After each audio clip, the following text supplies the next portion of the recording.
Hello, everyone.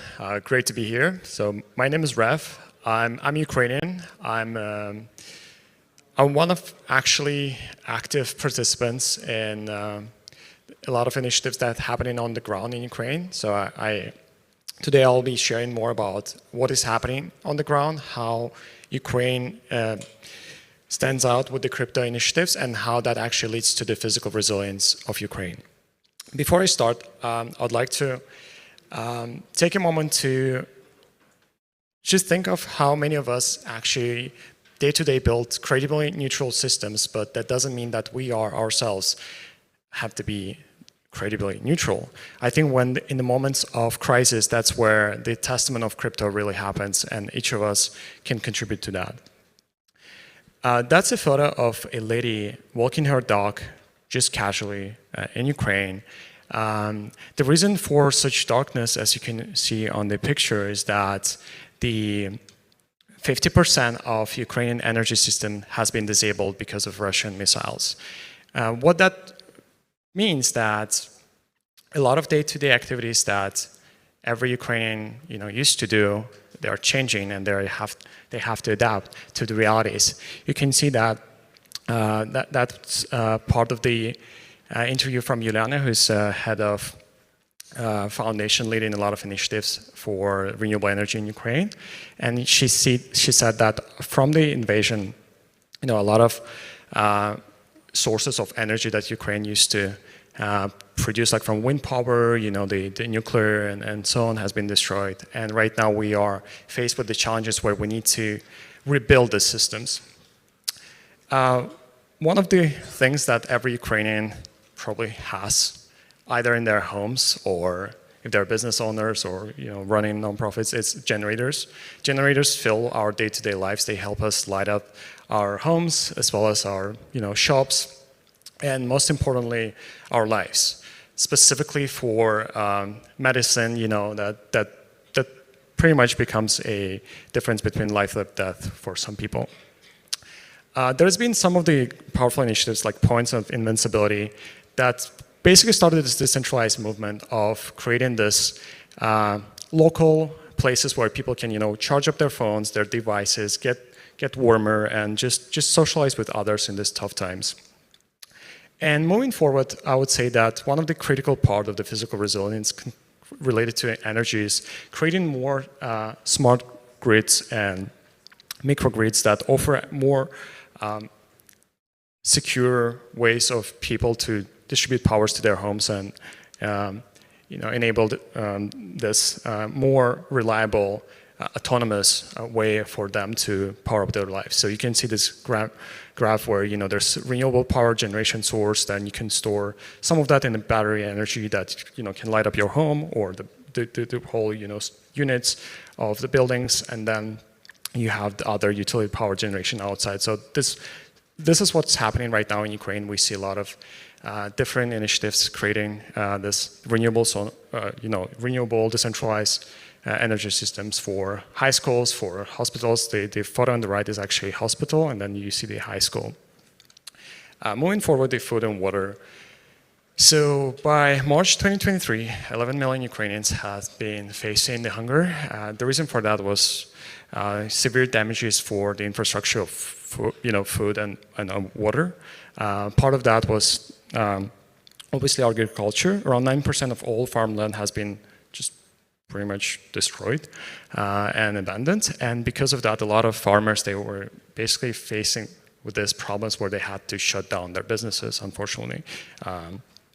Nevertheless, we've seen a lot of positive signs of the opposition. People started creating this different alternative decentralized networks of food distribution. A lot of organizations that came to Ukraine to support abroad were using local food to support local economy, as well as the powerful use case was with crypto payments. Some of the locals started actually accepting crypto payments, as with the advent of crypto debit cards that became more popular. In one specific case is Kakhovka Dam. So the dam was destroyed by a Russian missile, and that was unfortunate realities. And despite those realities, people were still, providing food and also evacuating people and animals. The reason why they were trying to provide food with drones is because part of that area was occupied by Russians, so people weren't able to actually rescue people. And the other sort of this kitchen, like army of Ukraine is a lot of volunteers around the country that unite to prepare food for civilians and military. This lady on the right is part of the volunteering group that prepares around 2,500 meals every single day. And I would say so far till today, there was around 3 billion meals distributed by one of the largest organizations in Ukraine. And the housing, the war enabled us to create novel ways to, protect ourselves while integrating this, shelters in our day-to-day lives, different, temporary housing. But then there was other groups of people that helped out, like volunteers. You can see me, some of my friends that are trying to rebuild and becoming more and more creative of how we are doing this. And one of the things that I actually came up with is how they can engage, people who like to rave and people who would like to rebuild. So they created this initiative called like Repair Together, Rave Together, basically. And that was pretty cool. And actually they ended up rebuilding many houses with volunteers completely for free. Only, the cost were just like rebuilding materials. And a good friend of mine, Jean Christophe, he once asked mayor of Lviv why they're not printing buildings to be able to host the people as there were more and more people moving to Lviv. So soon later, he actually did that himself with some of the people.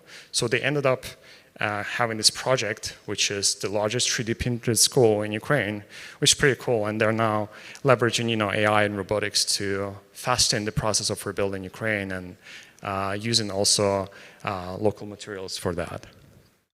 For the internet communications, I would say we have diverse, sort of resilient connection system with a lot of internet service providers actually coordinating and communicating and cooperating with each other, which enables more decentralized movement towards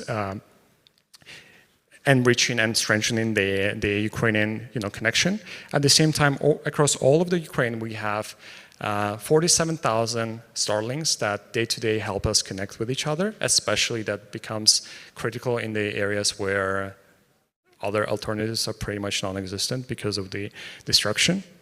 You can see that there's smart traffic management system where there's rerouting if there's any damaged areas, load balancing across all available networks, and then there's day-to-day emergency response teams consist of the telecommunication engineers that are always deployed on the ground whenever the work is needed to be fixed.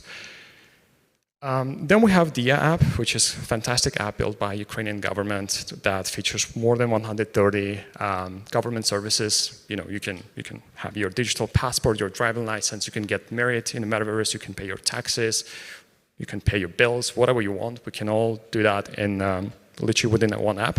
And that app used by over 20 million people.